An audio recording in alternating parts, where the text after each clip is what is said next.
Hey everyone, welcome back to Dork Duo Plays The Great Ace Attorney 2 Resolve, The Return of the Great Departed Soul. Court is now in session. That maniac, he blew it up. He did. Darn you. He blew up and acted like he didn't know nobody. I mean, he didn't know us. Oh. Good morning to you, Mr. Naruhodo. Nah. Good morning, Professor. Ready for today's proceedings? I hope so. I should be. Even I, with nothing left to... Good morning, my dear fellows. Oh. Oh, Mr. Sholmes, you're here. Your tone changed. I heard that first, oh. Why, naturally, a true gentleman stands shoulder to shoulder with his friends in battle at all times. Just don't think about the times I wasn't here. Thank you. I really appreciate it. I'll see you later, then. Now, Professor, we really need you to remain calm in the courtroom today. Yes, do try your hardest not to enter the witness stand uninvited again. Yes, I will! I realize it was a mistake, but my dear fellows, I must interject. He's not gonna like that. Oh, you're still here, Mr. Sholmes. What's the matter? I wasn't done. Surely you overlooked some praise, have you not? To be cast in my direction, hmm? Do you not hear my theme song playing? Sorry? I don't follow. Must I spell it out? I, the great Herlock Sholmes, the greatest detective of worldwide acclamation, arose at some ungodly hour to be here now, first thing in the morning. A miracle, you must agree. Well, if I must agree, then... Congrats, Sholmes, you were on time. As you know, my sleep is quite impregnable. Iris had to employ her full gamut of tactics. She pulled the covers off, shook me, poked both cheeks, punched me and kicked me from the bed. Then she poured a boiling cup of her latest experimental blend on my face, and at last I was bestirred. Oh my, Iris has been busy. Iris doesn't have it in her to go that far. She's too nice. Ah, I sense the spirit of a fellow scientist, one who relishes the infinite possibilities of blending tea. I'm the one worthy of praise here, not Iris. This is my victory. Sorry to cut in. Whoops, I thought that was Iris. Nice Iris impression, Gregson. Good morning. Gregson, my dear fellow, why the grim expression? It's delightfully early hour. Oh, I don't know. Maybe because I've been confronted with a grimmer expression, huh? Dear me, are you going to take that insult lying down, Professor? Well, huh? That wasn't aimed at me! What do you mean? Poor Professor. Anyway, here's the paperwork you asked for. What paperwork? Ah, I took the liberty of requesting it yesterday. I had a feeling it might prove useful. You wouldn't believe the hoops I had to jump through to get this brought out of the archives. It's a professor's autopsy report. Huh? What autopsy report? The professor. He's still here. Oh. Wait, that professor. Why do we have his autopsy report? Sholmes, why do we have his autopsy report? What do you mean? Is this going to be important? I mean, it has to be. We're getting it. Killed 5 members of the aristocracy. He was found guilty in a closed trial 10 years ago now. It was all done under wraps. And he was quickly executed soon after the trial. It's all in here. Why? I don't know what to say. Thank you, Inspector. What? Condemned prisoner. Redacted for confidentiality. Pseudonym, the Professor. Death by hanging. Confirmed at midnight, 17th of June. Courtney Stevens. Courtney Stevens? Right. Because she was the one... Oh, that was the one that we heard from... Courtney Who Stevens. was it? Who did we hear that name from? We haven't. We have heard of Courtney Scythe. Maybe she's Courtney Stevens. I don't know. Maybe. Probably not. Yes, much obliged, Gregson. Us lowly lot at the yard are just doing what we can. In the shadow of the great Detective Sholmes, of course.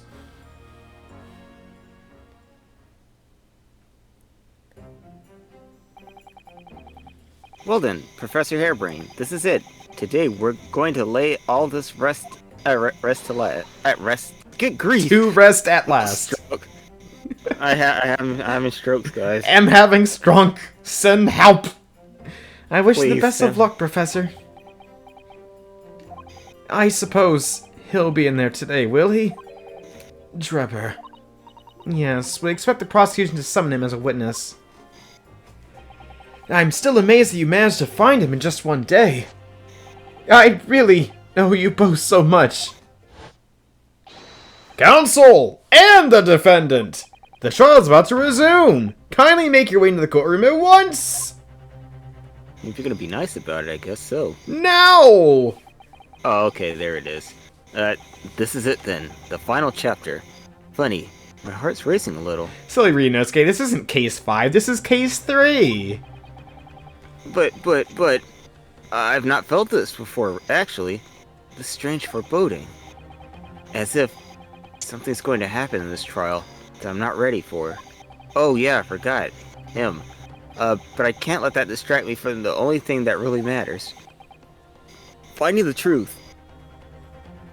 I forgot, freaking, Cosmo's gonna be here as well. Yep. Or whatever his name is now.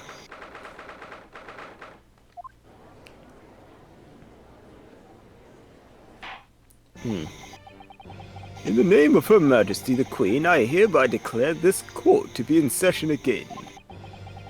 We will resume the public hearing of Albert Hairbrain, here present, who stands accused of murder.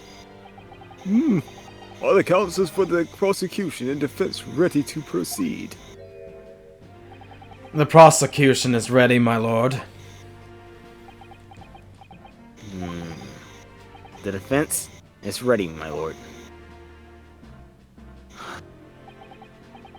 As promised, Lord Von Sykes has his apprentice with him.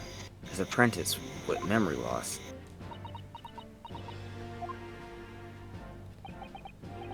If I may, Lord Von Sykes.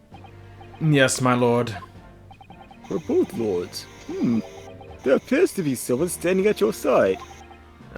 Yes, my apprentice and assistant. The prosecution believes today's proceedings will see the complexity of this case rise considerably.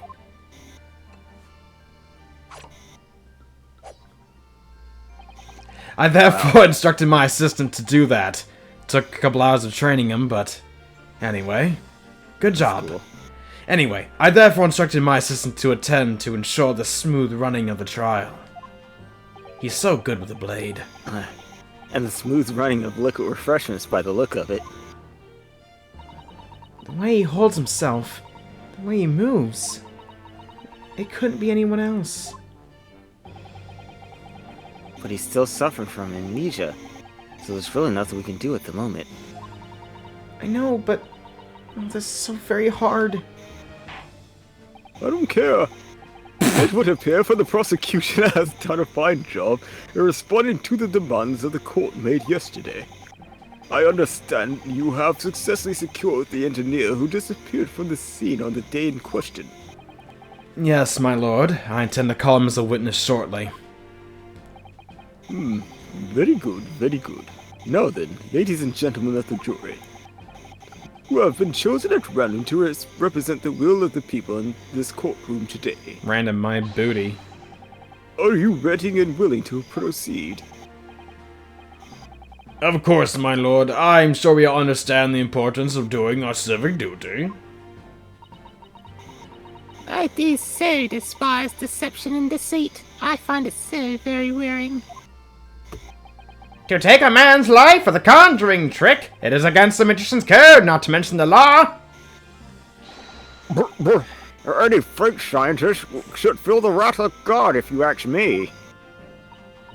We have to listen to what's on both sides of the fence and the set on one. That's it, isn't it? Why are we let a kid in here? Oh. Wasn't like this in my day. It wasn't like it at all. Alright, Gramps, let's go back to bed. I'm not sleepy. If all parties are ready to proceed, you may begin, Lord Van Sykes. Let's party up in here! Woo! Before I do, my lord, there is a report I must read to the court. Oh, you must. Okay. Yesterday at the Grand Exhibition Grounds, the evidence of primary importance in this case, the super high voltage instantaneous kinesis machine, which was installed on the experimentation stage, was deliberately destroyed in an explosion affected by an unknown person or persons. It was... what? An explosion? This is an outrage.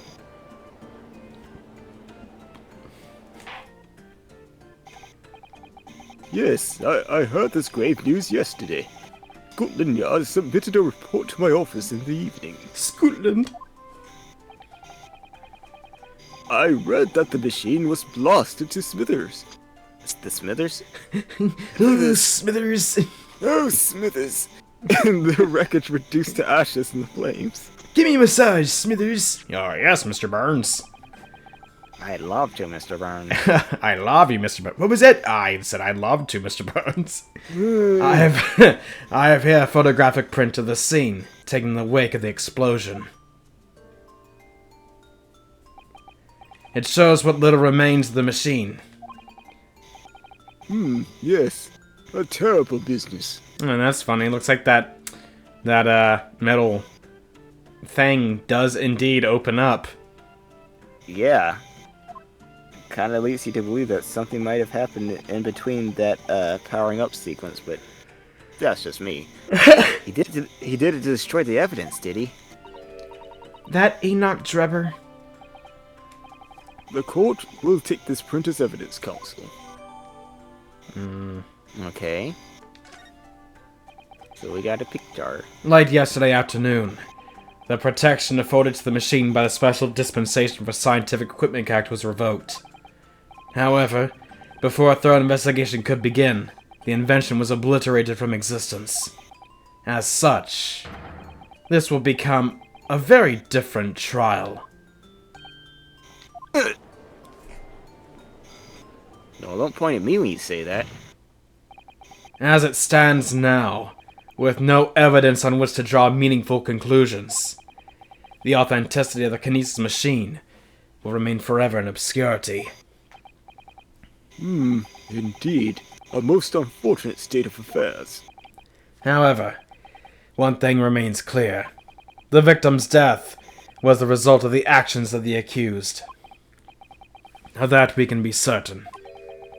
For it was the accused himself who was operating the machine, and who ultimately caused its loss of control. As Lord Von Sykes rightly says, this is a very different trial now. The accused accepts responsibility for his part in the events that transpired. I do? He acknowledges that Mr. Osmond died as a result of the accident caused by the machine's malfunction. I do? However, unbeknownst to the professor, he was being deliberately deceived by a pair of very clever fraudsters. Names, counsel, if you please. The engineer, Mr. Enoch Drebber, and the victim himself, Mr. Odie Osmond. So what exactly were these two men up to behind the defendant's back? The defense intends to expose that information, thus establishing the unequivocal innocence of the defendant.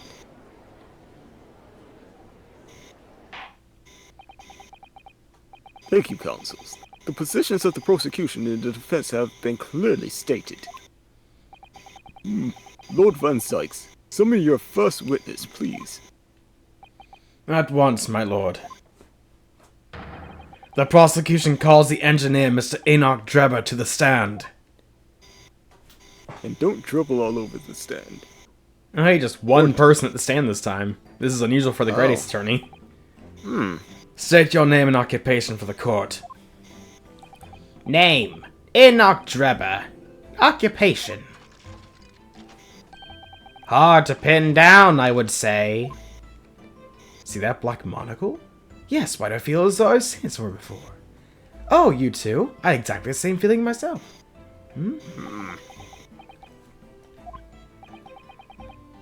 Your file indicates that you are currently being investigated in connection with another case. The theft of a waxwork mortal is a most extraordinary sounding business. But that has no bearing on this trial, I assure you. Cleave it from your mind. You're familiar with the public experiment carried out at the Great Exhibition some days ago? The accused super high voltage instantaneous kinesis demonstration. I hate the stupid long name. Let's call it Shivik. Shivik? What the Shivik are you talking about? Yes, you could say that. I am aware of it. There was a terrible accident, wasn't there? It was you, Mr. Drebber, who constructed the vast machine used in the experiment. You blew that Shivik up. Or so our investigation indicate. Can you confirm your involvement? Yes, I constructed it, in precise accordance with the blueprints, but that's all. Then the court would be very interested to hear your thoughts about the machine, I'm sure.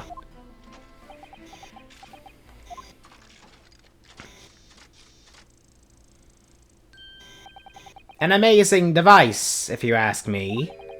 The pinnacle of modern science, making instantaneous kinesis a reality at last. What? Good gracious! Do you mean to say that the experiment was bona fide? Is that your belief, sir? Yes, that is very much my belief. Such a waste that it blew up. We've already established that the machine was nothing more than a prop for an elaborate conjuring trick. Prove it then. Objection! Oh no. You've established nothing of the sort.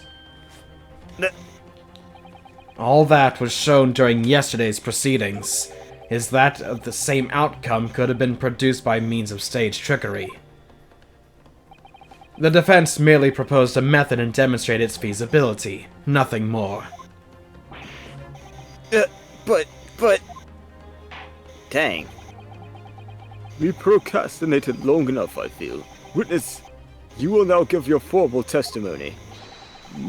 About the machine that you constructed for the purpose of the demonstration at the Great Exhibition. Understood. Show us how that Shivik works.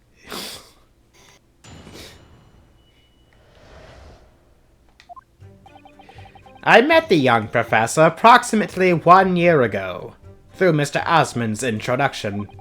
He provided me with the blueprints and I constructed the machine to his precise specifications. It was no trick. If the whole show was a fraud, it would have required a body double. Tell me, did the victim have a twin? All the spectators saw the birdcage appear above their heads, and then crash headfirst into the crystal tower. A terrible accident, I grant you. Perhaps the science on which the machine was built was flawed somehow.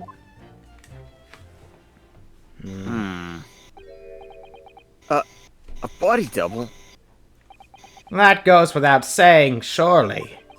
To give the impression that something has moved when in reality it hasn't. It is a basic conjuring principle. The deception cannot be achieved without substituting the original with the fake at some point in the performance. But would I be right in saying you haven't managed to establish anything along those lines? Incidentally, the prosecution has already confirmed that Mr. Asmund had no twin siblings. It's my understanding that the witness is well versed in conjuring artfulness. But such talents do not indicate that he was actually able to accomplish what he claims. Namely, the construction of what by all accounts must have been an extremely complex scientific machine. Whatever do you mean? Yesterday's proceedings brought the true nature of your past exploits to light, Mr. Drebber. Indeed it did, my lord. as a swindler who preys on innocent scientists to elicit government grant money through conjuring know-how. Yes, it's true that I possess considerable knowledge of stage magic. But crucially, my scientific knowledge more than matches that of any academic in the field. Investigation of the witness's workshop attests to that claim, my lord. As evidence, the police found this Royal Society trophy for young talent in science there. Yes, that's true. We spotted there ourselves. If a hypothesis is sound, it can always be forged into a physical manifestation. With sufficient skill, of course. Though I may have sold the secrets of some deceptive wiles to sniveling, talentless scientists in the past. Would you therefore assert that the explosion of the machine was... An unfortunate accident. Oh, of course, a deliberate act of murder carried out by misuse of the science.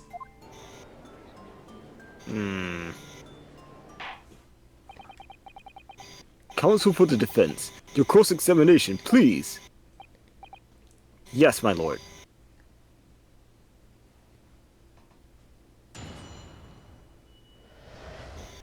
Well, flip. Okay. Let's see. We need to examine the birdcage just in case. Crash down, causing damage to its base. Yeah. Yeah, because we established that. Yeah, there's that. Okay, just making sure that we did this already. Ah. Alright. So, on statement 4, we must present that birdcage. Okay. If it landed head first, why is the base damaged? Yeah. That doesn't make any sense. Objection. Silly Billy. Throws the birdcage at Trevor. Look at this! Ah! No! Ow! We've examined the birdcage that crashed into the crystal tower ourselves. Good for you. As you can see, the cage, which is a wooden construction, has sustained damage in one particular spot. Following the explosion, it fell some 30 feet into the glass of the crystal tower. That level of damage is to be expected, surely. I agree. The damage itself is entirely understandable. What doesn't make sense is the location of that damage.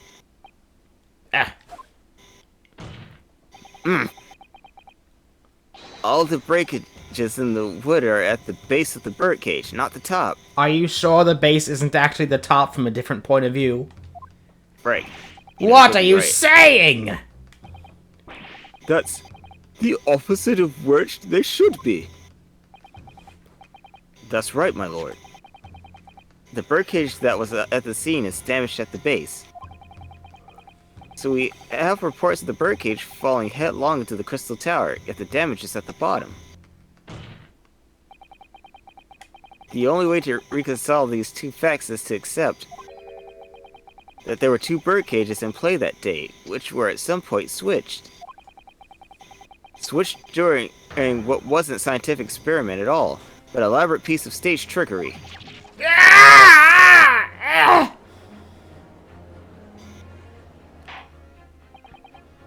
Good gracious, explain yourself, witness. Well... If we examine the facts, there's only one logical conclusion we can draw. The damage on the base of the birdcage clearly indicates that it crashed tail first into the tower. No, you said head first.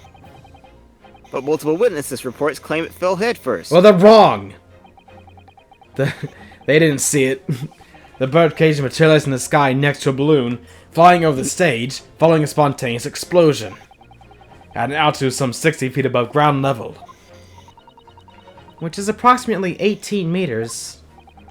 It then proceeded to fall some 30 feet into the crystal tower in the ensuing deflagration. That's... deflagration. What a weird word. That's a word. Witness reports amid such chaos are notoriously unreliable. But the victim's neck was broken. Nuh-uh! What? He plummeted 30 feet inside a heavy wooden cage. However, he fell, it'd be unsurprising to find one or two of his vertebrae crushed.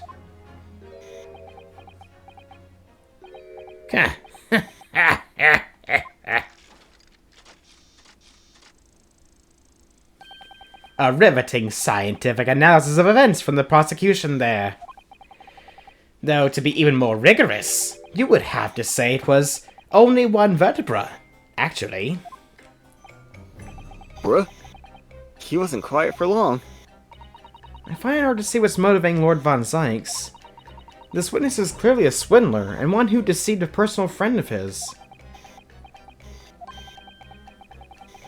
If you're going to establish this deception, do it right. Sorry? I feel like that's the undertone here. Ah, yes. And there's one more point the defense appears to have forgotten. It obviously wasn't a trick, as a certain truth very plainly demonstrates. What? It seems to me that the cross-examination had better continue until we resolve this matter. Mr. Drebber, you will amend your testimony with details of this truth. Of course. We must treat the matter scientifically, after all. Ah, I nearly had him there. Huh. The kinesis clearly took place, because there's nowhere else 30 feet high for the birdcage to have fallen from. So, we do have something else that we can present. We got the, don't we have, like, that, oh, yeah. Wasn't it supposed to be the balloon as well? Yep. It would have fallen here. Right. Because if it came from the balloon, it could have, like, you know... Yeah, falling straight down. Objection! This is a diagram of the experimentation stage and its surroundings. Yes.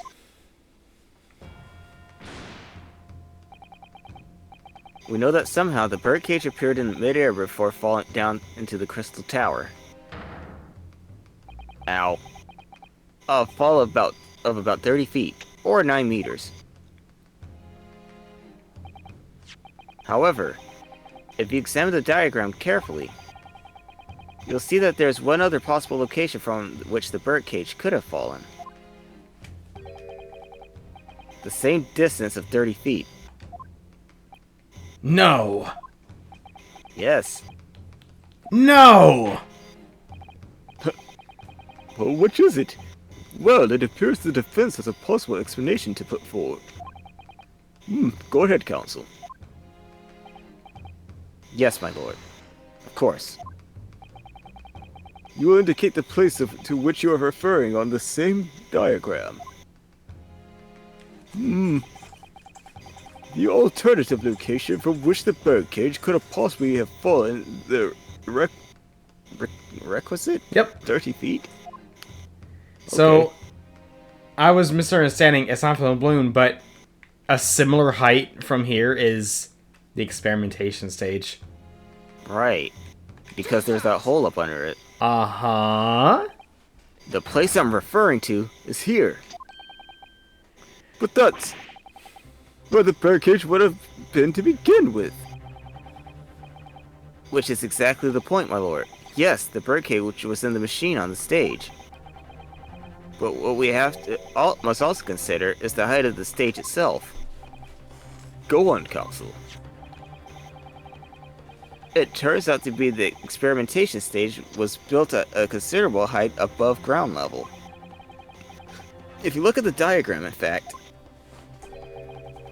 you'll see that it's about the same height above the ground as the balloon was above the crash site. Ugh.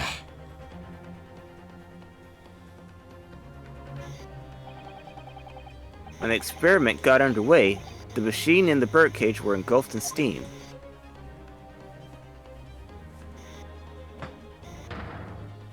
Oof. At that moment, the floor of the stage gave way, and if we assumed there to be a void underneath, this birdcage and the one seen by the audience would have fallen almost exactly the same distance.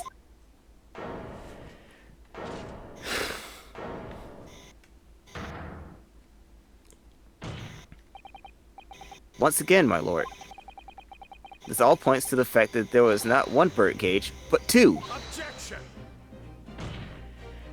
My learned friend has no evidence that the stage had such a contrivance in its design. Actually, we all have it. Yeah, we all do. Yep. Someone is responsible for the criminal destruction of the kinesis machine itself, it's true. However, the stage still stands. And take a moment to look at the photographic print of the scene following yesterday's explosion. Look at this photograph. Good lord! The metal grill that formed the floor of the machine is undone. Yes, most likely blown open by the force of the explosion that destroyed the rest of the machine. The defense calls for the space below the stage to be investigated immediately. Any objections, Von Zykes? Didn't think so. Mr. Drebber, What? it was you who built the kinesis machine, which means that it was you who built the two bird cages that were used to carry out this deception.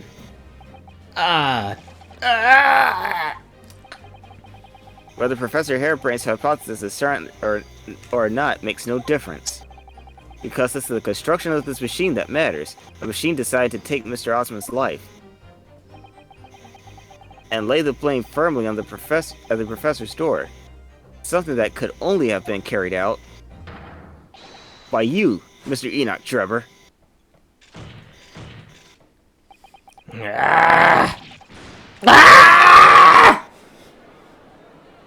Objection! What? Now.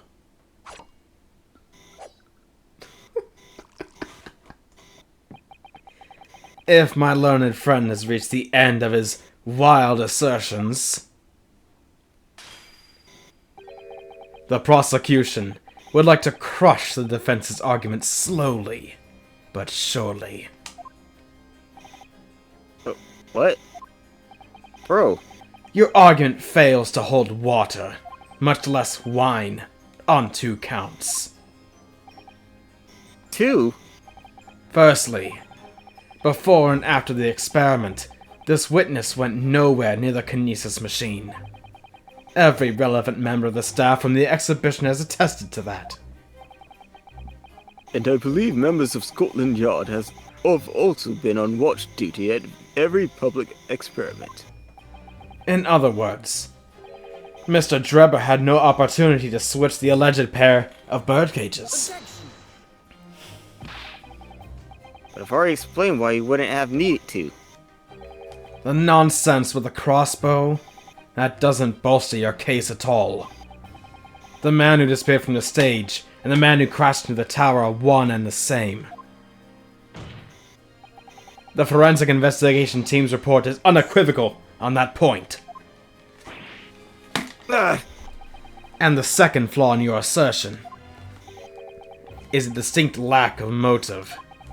Why would this man have wanted to take the victim's life? He had no reason to do so. Motive? I have to think of everything myself. I have here a contract provided by the witness. What contract is this, Lord Van Zykes? The contract into which Mr. Drebber entered with the victim, Mr. Osmond. It reads, Mr. Drebber's to receive 30% of all remunerations from government grants or other income. 30%? Certainly a favorable contractual conditions. But there is one very important provision bolted onto that clause. What provision? Mr. Drebber may only uphold this right on condition that both contracting parties are alive. In other words, if either of us were to die, the contract would become null and void. Oh, you know what this means?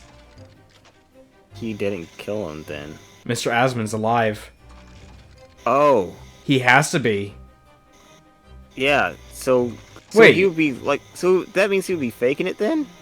So, here's what I think may have happened. So the body we found obviously was a waxwork of some kind.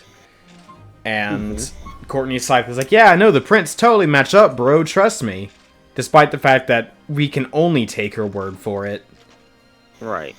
And so, those prints are fake, and the only team who are in charge of forensics, because it is such a new science,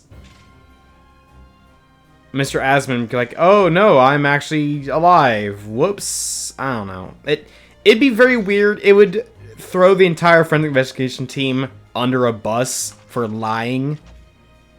I don't know. I mean, it would- maybe it he would is dead. as I don't well. know. So you see, I had nothing to gain from Mr. Asman's death. This diametric opposite. The diametric opposite, in fact. Need I say more? The witness had neither an opportunity nor a reason to commit the alleged crime. In short, the possibility of Mr. Drebber having done as you suggest is nil. Did you call me Nil? I certainly didn't call you Link, now did I? Seems the defense's assertion was somewhat wide of the mark. You're wide of the mark. Hey, that's all muscled. Lord Von Sykes, you will submit the contract as evidence, please. Well, looks like we can look at that stupid thing. It's true. Okay. The investor, Okay. Mr. Odie Asman, hereby enters into contract with Mr. Enoch Drebber to fund everything with the construction of the Civic. Drebbers receive 30% of everything that they get from any income. Drebber can only uphold this rank condition that both parties are alive. Well, they signed their names on there.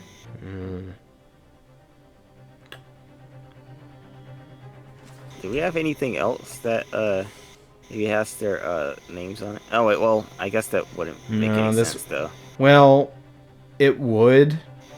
If one of them was, I mean, I don't know what it would mean necessarily, but I mean that some of this is fake, but I'm not...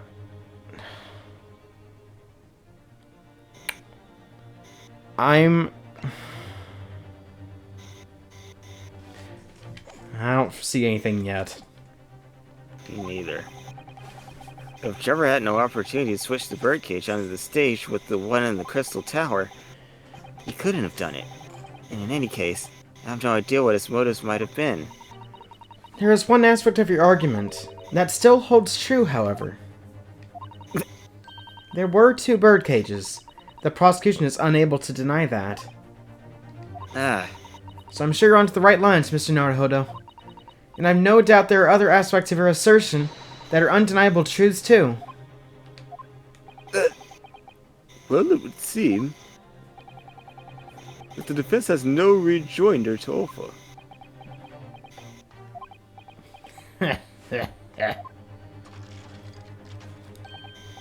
Well, I must say I'm a little surprised. I came here to testify about the machine I built, and instead my reputation is defiled. But the prosecution's counter set the record straight, I think.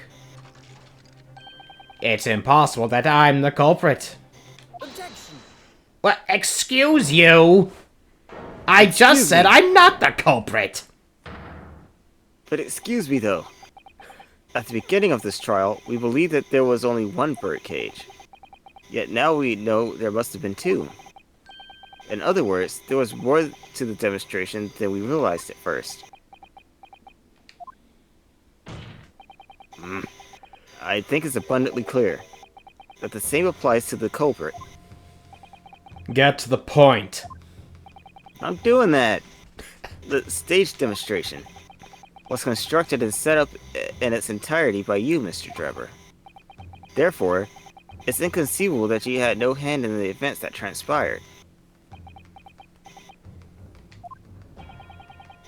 So if circumstances mean it's impossible that you could have carried out the crime yourself, it points to the fact that someone else was involved. Someone else? Counsel, are you suggesting? Yes, my lord. Mr. Drebber had an accomplice. Objection!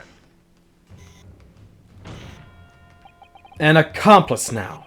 Well then, I presume you're prepared for what's to come. Now that you're accusing not only this witness, but someone else of the most serious of crimes.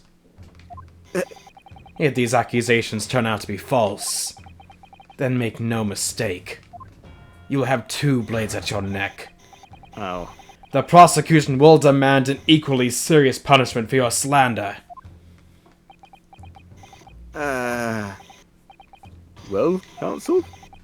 Do you intend to pursue this course and formally accuse another party of involvement in this matter? What do I do here? At the moment, this is a little more than a hunch on my part. I don't know for sure if Drebber had an accomplice, or even if he really is the culprit here. One way or another, though, I have to make my position clear, as a lawyer. So what's my stance going to be? Did Drebber have an accomplice, or not?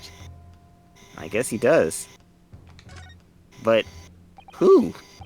The You already defense know is who. ready to be Mr. Drebber's accomplice. You already Osmond know.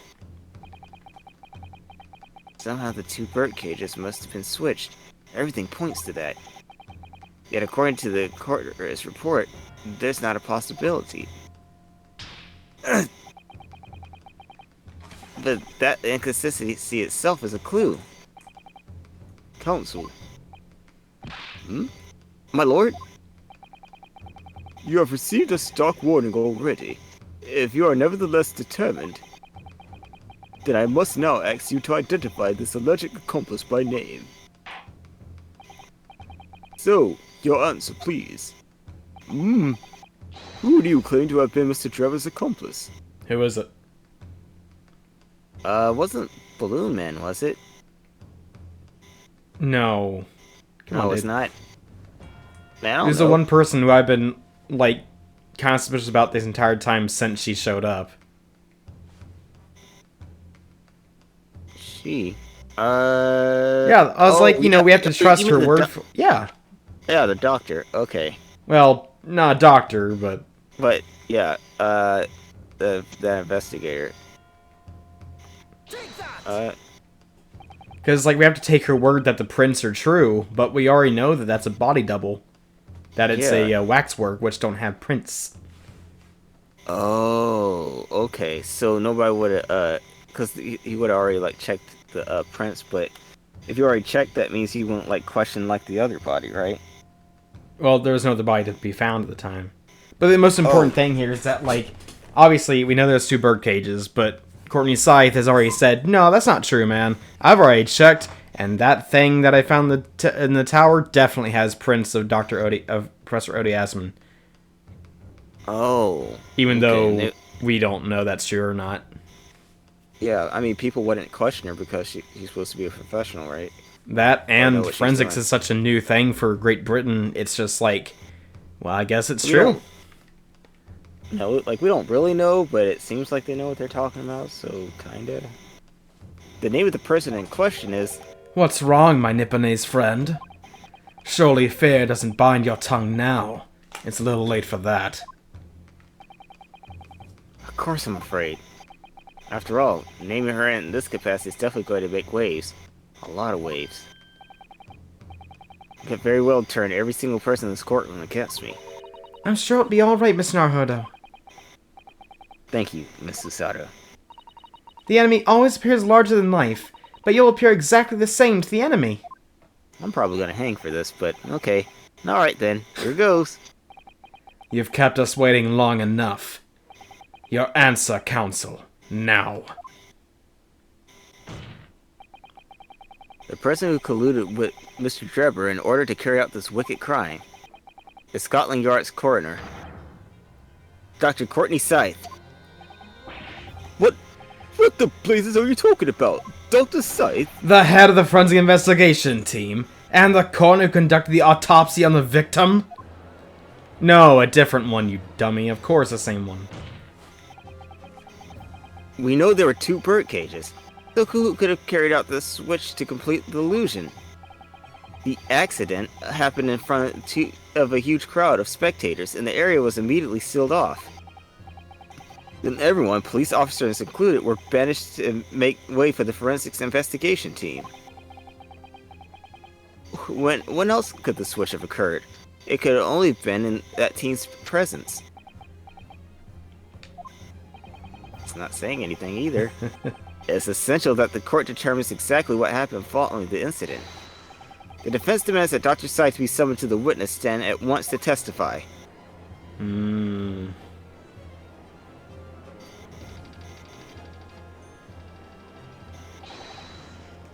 You got nerve, lad! Standing up there, dragging the yacht's name through the mud? I didn't mean to.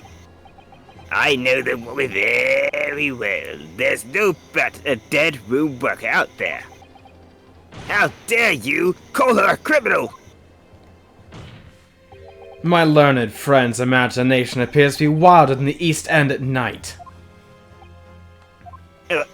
But the recklessness of your accusation aside, there's another grave problem with your argument. One which the prosecution demands you address at once. A grave problem? Oh my word. Who do you claim acted as the victim's doppelganger? What?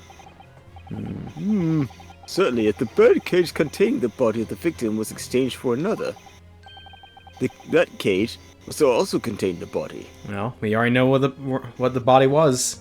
Yeah. It was the one that was... Yep, it was one that was missing all the way back at Montuspel's. Yeah. And yet, no missing persons or accidental deaths of anyone, even remotely resembling the victim, have been reported. Which means there was no one, dead or alive, who could have fulfilled the role of a body double for Mr. Osmond. I just noticed that my wine has sides on it. Oh, is that like a little Reaper? In It's the middle Reaper of it? wine. I didn't know you played Dead or Alive. That's true. No, I only play the volleyball version. I am a man of taste, after all. I respect that, Spawn Sykes. If my argument is that there were two bird cages, then there must also have been one person inside each. I don't like the Japanese, but they do make some dang good video games. Yeah, Thanks, you can be Joseph sure of that. Joestar. Nice. But I don't know if I got an answer to this yet, have I? Sure you do. What can I do to reveal how this body double stunt was achieved? Name... Wait. We can present evidence, can't we? Because we still got that head, right? You Or tell should we me. name someone? Well, I can't decide between... We could name... Well, we already know Madam there's no Tux. someone to name. Right, so we can present the evidence that we have right now. We sure Because can. we still have that... Yeah, because we still got the head. Very well. The defense will address my learned friend's concerns by presenting evidence that reveals the true nature of Mr. Osmond's body double. Good gracious! Evidence! I do hope this isn't a filibustering. Filibustering? It's a word, I Counsel. don't remember what it means. I could look it up, but... I don't care much Computer. for it. Define here we go. filibustering. Filibustering is a form of the word filibuster. As a noun, filibuster is usually defined as the use of irregular or obstructive tactics by a member of a legislative assembly to prevent the adoption of a measure generally favored or to force a decision against the will of the majority. As a verb, Computer. filibuster is used... Stop. Okay, it just... Did you hear that? Yeah, I Okay. heard it. If you think you have relevant evidence, present it now. This body double and the birdcage were hiding inside the balloon that was floating above the stage. Which means that any witnesses would have seen them from 60 feet away.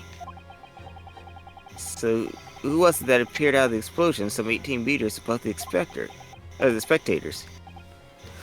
Aha! The body double inside the second birdcage was... This head. We know that the victim, Mr. Osmond, was in the birdcage that was situated inside the kinesis machine on stage. And therefore, he couldn't have been inside the second birdcage. Instead, that contained something else. what's been described as a body double, which was what fell from the sky and crashed into the Crystal Tower. Yes, Counsel, according to your somewhat elaborate version of events. And that body double inside the second birdcage was, in fact, What's wrong with you, Nosuke? It's alright, Mr. Naruhodo. You're ready for this. Just steel yourself and come out with it. Yeah, but I could die, though. Thank you, Mr. Sato, I needed that. Well, if you don't, then Professor Harebrained will die. An innocent man. As I was saying, the body double inside the second birdcage was, as unbelievable as it may seem, that thing there.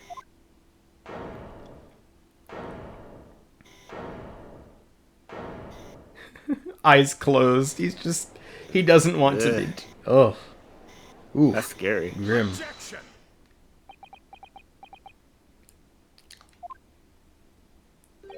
Open your eyes and look into mine, my Nippone's friend. I kinda don't want to, sir. Look into my eyes What? and face death. Now tell I me, really- what are you playing at? stand firm now, Ryunosuke. This is the time to show your Japanese spirit. As the court will observe, this is a waxwork model. Oh no, he's not very confident.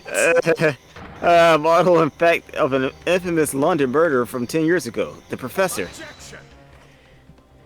You started by indicating the leader of the forensic investigation team as an accomplice in this crime. And now you've moved on to an indicting waxworks? Yes, that's about the size of it. Oh, good. But why? And why this waxwork? It looks nothing like the victim. In fact, I could hardly resemble him less. What possible justification can you give? If you want to know why, ask Mr. Drebber. What? Just days before Professor Harebrained performed his public demonstration, Mr. Drebber abducted this model from Madame Tussble's. Did you just say abducted? And 2 days after the incident at the Great Exhibition, he returned it to the museum. Then, the timing. Exactly. Is this true, Mr. Drebber?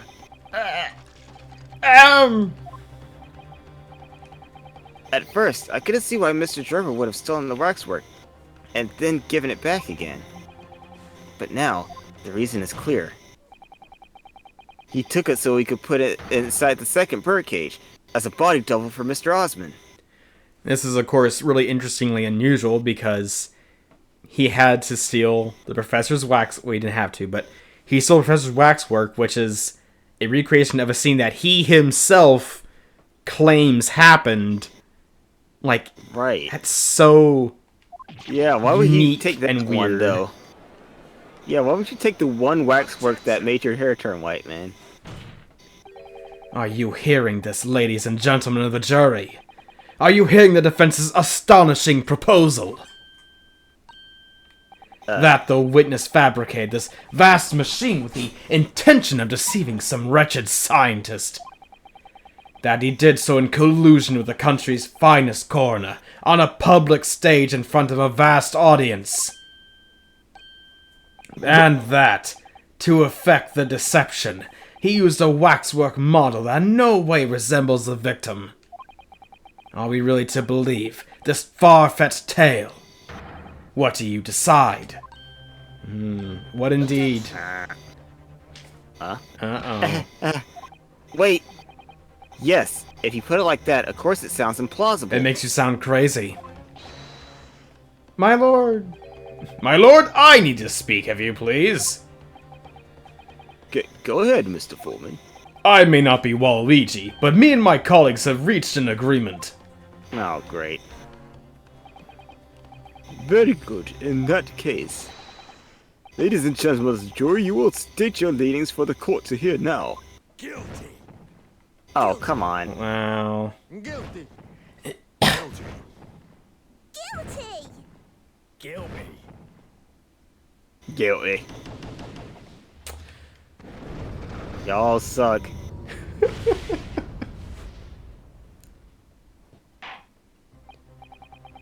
So, as indicated by the foreman, the jury has reached a consensus. I knew that was going to happen. We shall get through this, Mr. Naruhodo, as we always do. And if they don't cooperate, you have a sword at your hip. Sure do. And uncover some But- new truths along the way, I'm quite sure.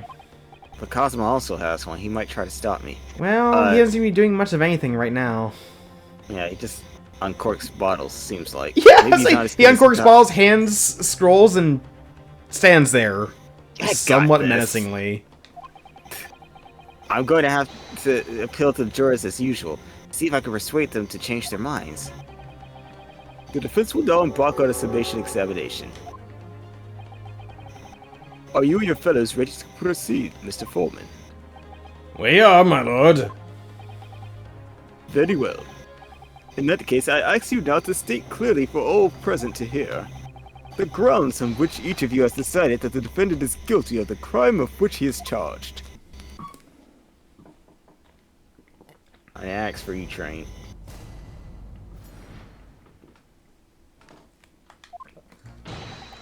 Oh, we're starting with him first. Oh, I've known that woman for years. She'd never be an accomplice to anything. It's utter nonsense to think those two would ever be conniving with one another. Oh dear, this is most troubling. But surely the waxwork the man stole is nothing to do with the coroner, is it?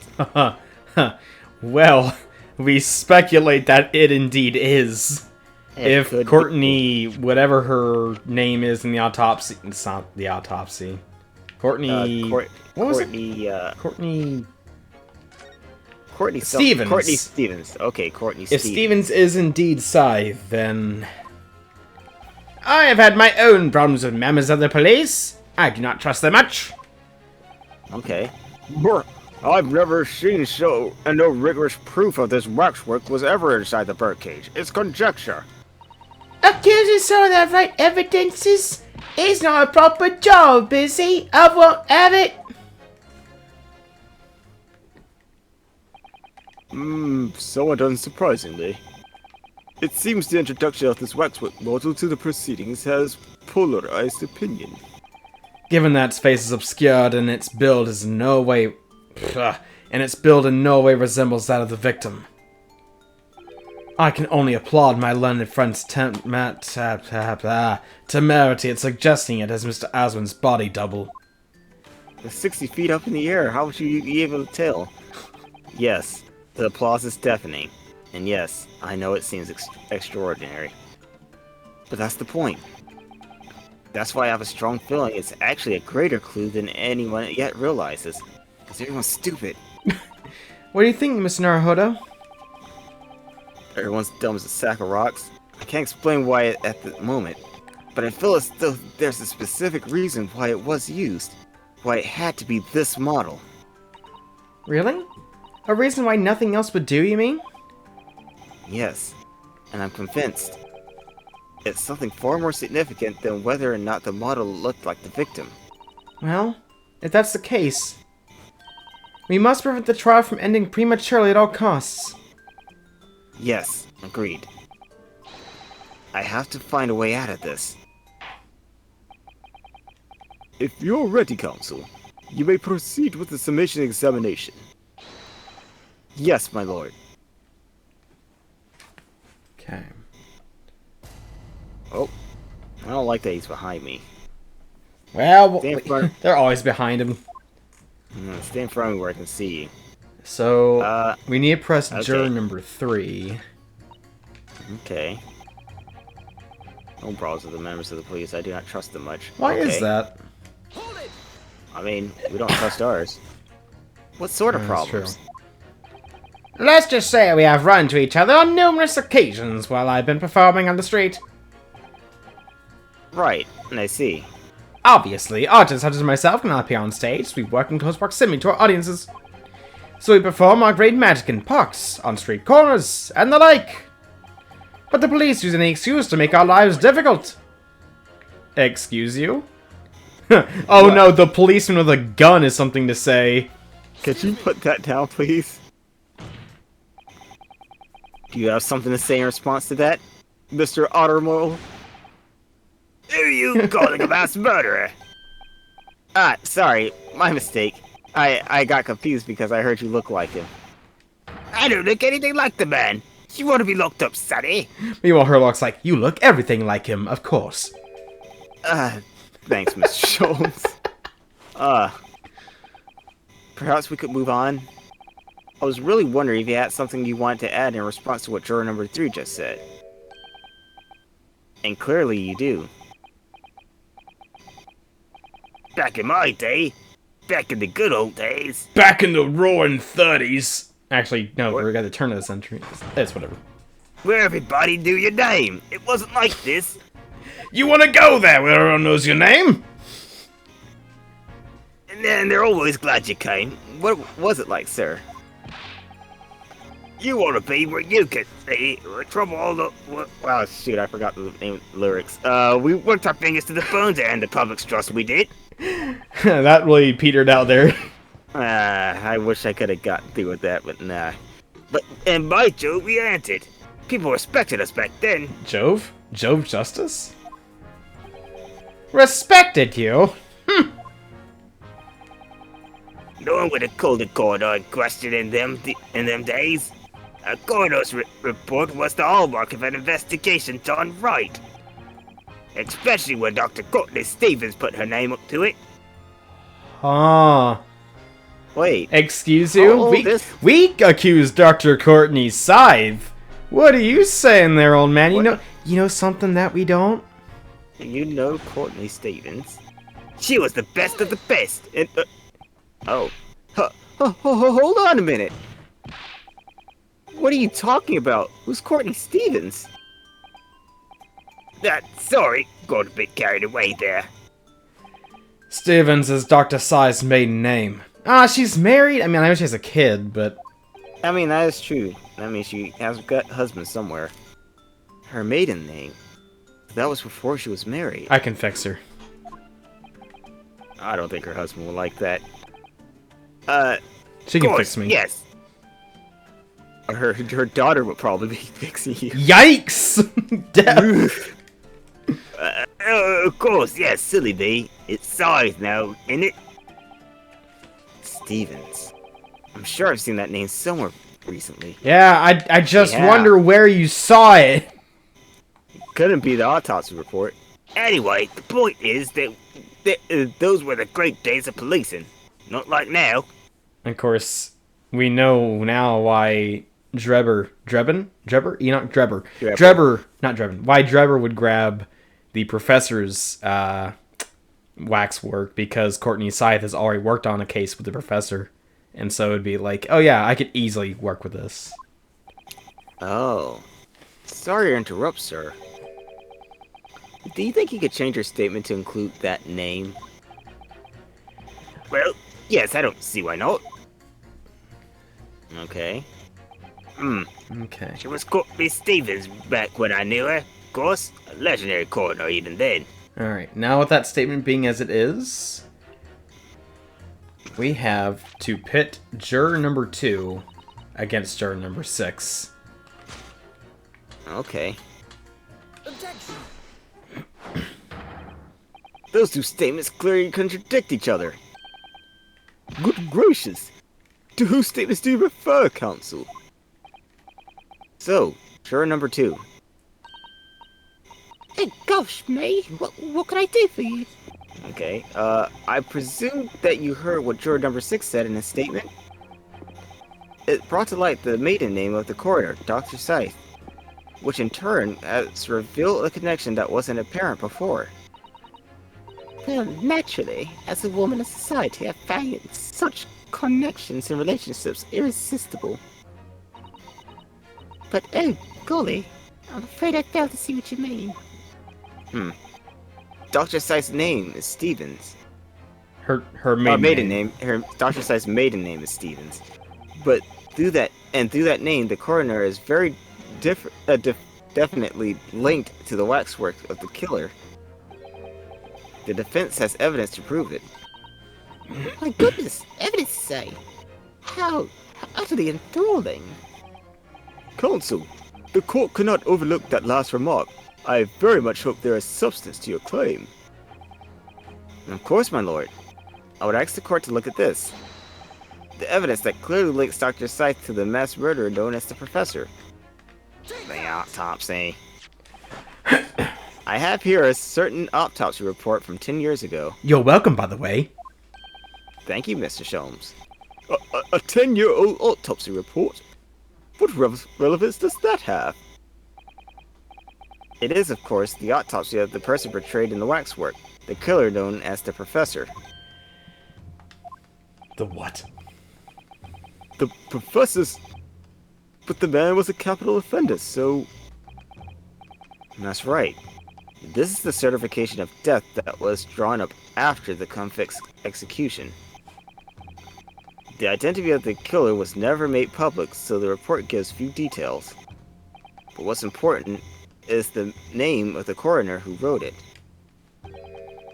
Courtney Stevens. Oh my, Courtney Stevens! Strike a light! I don't want to. It appears that the professor's autopsy was conducted by Dr. Scythe 10 years ago. And a few days ago, Mr. Drebber very deliberately stole the waxwork of the professor from Madame Tuspel's. A waxwork that doesn't in fact resemble the victim, Mr. Osmond, at all. Do you suppose there's some unsavory relationship between those events? Absolutely, I'm sure of it. There's no doubt in my mind that the professor's case is at the heart of a link that we have yet to uncover. Between Dr. Courtney Scythe and Mr. Enoch Drebber. Okay. Hidden links, mysterious connections, secret relationships. This is all most extraordinary. We're surely obliged now to explore this further. Yay! Well, there's one. What about the rest of you mugs? Quite right. We can't let this trial come to an end now. Not while this cloud of suspicion is hanging over the art's best corner. It wasn't like this in my day, but we're still here to uphold justice in the end.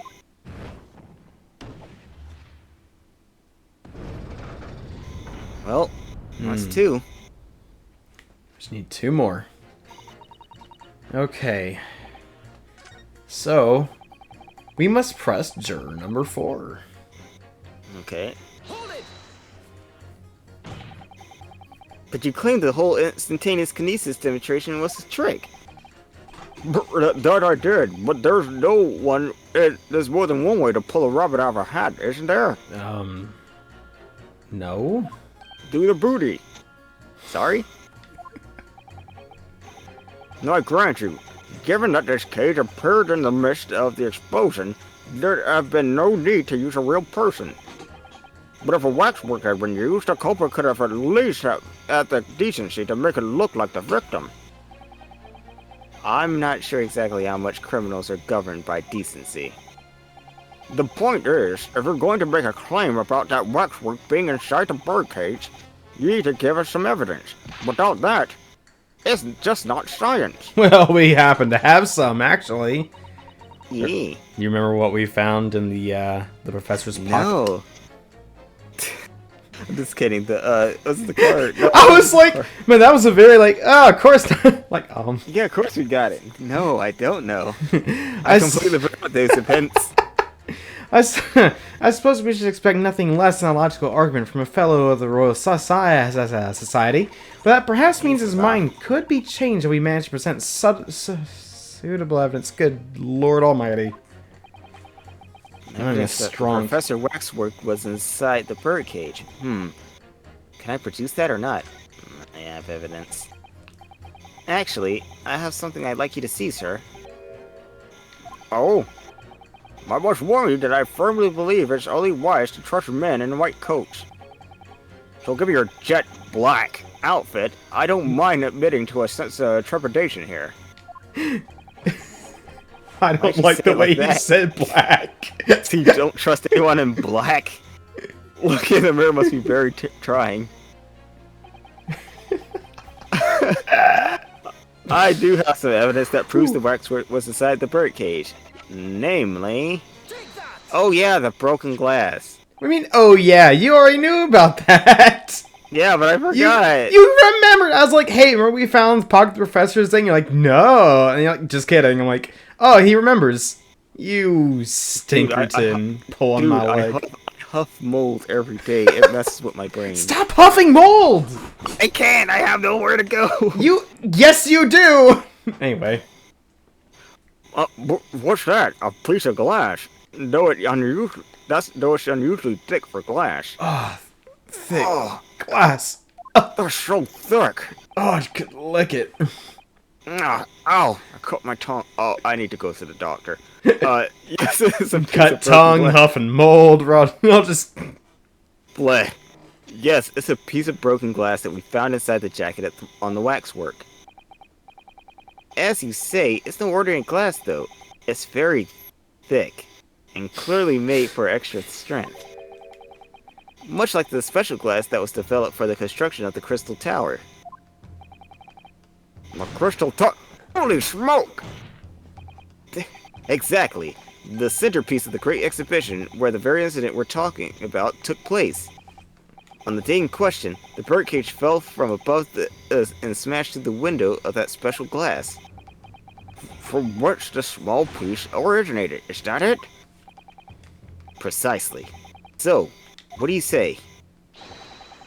Now that clear evidence in support of the assertion has been placed before you. Well, as I said, I only trust men in white coats as a rule. However, when the reasoning is sound, it's fair to say color shouldn't come into it. I guess I shouldn't be accusing blacks. In light of what you showed me Well, here, that's right, because he wasn't, actually. I mean, I guess no one should. I wasn't, but, you know, just as a rule of thumb. Yeah, you really shouldn't do that. That's very rude. Definitely not me. In light of what you show me here, yes, I feel obliged to change my position on the matter. Yeah, stop pointing fingers at blacks. In that case, juror number 4, you will amend your statement now, please. I will point my Please. finger at you as much as I want, but to. I mean, I can't do it at you, because, you know, computer screens and everything, but... The presence of the piece of glass leaves me in little doubt that the waxwork was indeed inside the birdcage. Okay. Alright, so we must now pick Juror 4 Fine. against Juror 5. Oh, okay. Objection! Wait. Those two statements clearly contradict each other. Good gracious! To whose statements do you prefer, Counsel? If you could put down your corn for a moment, juror number 5. Oh, you mean me? Who else has Who corn? else? You pointed out that it's wrong to make an accusation without evidence. But the accusation that the waxwork model was inside the second birdcage on the day in question is not without supporting evidence, as the defense demonstrated to the jurors sitting beside you. Oh, is that right? You weren't paying attention. Would it be fair to say you didn't follow the argument? She's like 5 years old, I mean... Yeah. I don't say much besides Colonel Cobb, to be honest. Of course you I don't. think someone else is huffing mold over here. Yeah. If I could interject here. Yes, Dr. Sonda. Please do, sir. I would like 3 burgers. And I will point at a map the entire time I downed them. No, that this assertion of yours about the waxwork has been backed up by some Solid evidence. solid evidence. It would be wrong of me, as a man of science, not to pursue the matter further. Now I'm changing my mind, but I do want those burgers, though. Oh, well, me too then. Sorry? If this brain gentleman says he's right, then he must be. See, I wouldn't dream of going as Colonel Cobb or anyone who's got stuff in between the ears. Why are you here, little girl? Because she was randomly picked. Sis! If you can call it that. Well, Thank you, Counsel, that will do. Honestly, if I heard any more of this dribble, I would have fell asleep. As a result of the summation examination, the jury's overall... Sorry, I didn't mean to do that. has changed, that's all. 2 jurors now called guilty, against 4 who call not guilty. Accordingly, the court has failed to reach a consensus at this time. And the trial must continue. we did it! Oh, well done, Mr. Naruhodo. Another wonderful victory. Whew!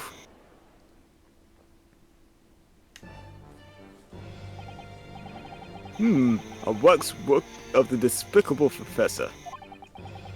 Used as a body double for the victim in this quite extraordinary case. I must say it's extremely hard to believe this assertion could possibly be true. However, it would appear that it does at least warrant a further investigation. It's the waxwork of the professor that links Mr. Trevor and Dr. Scythe. And I'm convinced that there's a special significance to that link. I don't know what you're hoping to prove, lad. I really don't. The truth, sir. By using evidence and testimony. If the court is to delve deeper into the alleged involvement of the waxwork in this case, then the prosecution calls the owner of the model to be summoned as a witness. The owner?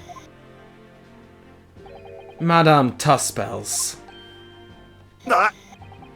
I really thought that Lord Von Sykes would object to this whole line of inquiry. Very well, I concur. Make arrangements for Madame Tuspels to appear as a witness, with an immediate effect. Listen carefully, my learned friend. Oh, yes? You should know that you're on the brink of opening Pandora's box.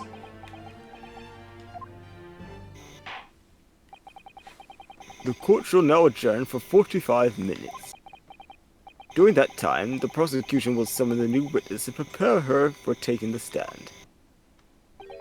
Madame Tuspels, yes. I shall see to it at once, my lord.